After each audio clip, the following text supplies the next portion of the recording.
2,500 fixed speed cameras in Britain now. And by the end of the year, there could be almost as many mobile speed traps. They're the sort which are generally hidden in the back of enforcement vans. Inside Out has discovered extraordinary evidence of operational problems. Problems which could mean thousands of motorists have been prosecuted in error. There are several types of laser guns used in Britain, but they all work on the same principle.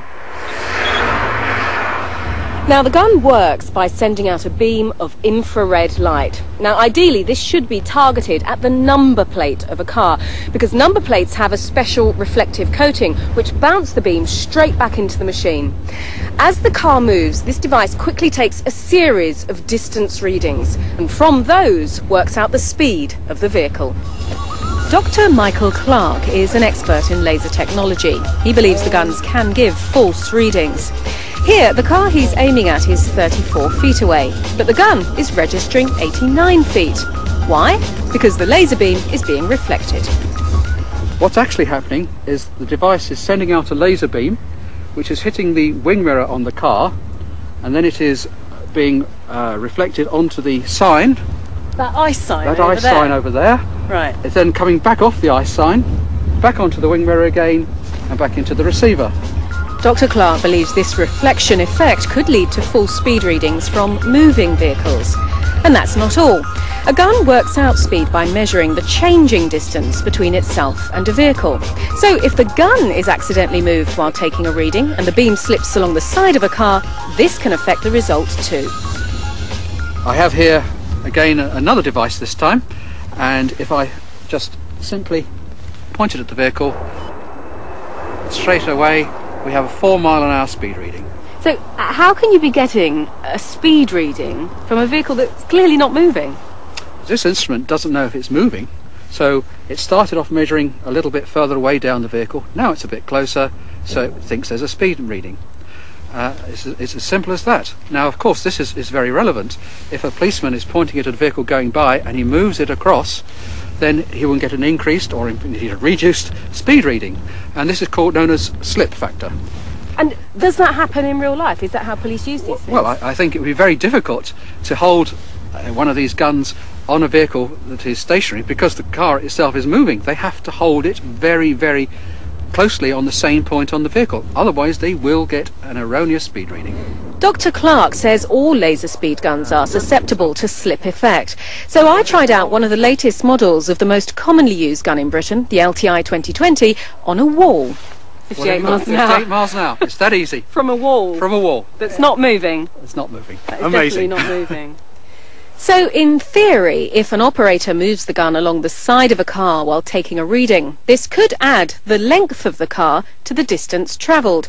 And we calculated this could add up to 30 miles an hour to the speed recorded. But the UK manufacturer of the LTI 2020 rejects the possibility of getting misleading readings from moving vehicles. You accept that you can get a speed reading off a stationary vehicle, don't you? Oh, yes. Very low speed reading against a small amount of panning. But what you're saying is when that vehicle is moving, the laser gun does what?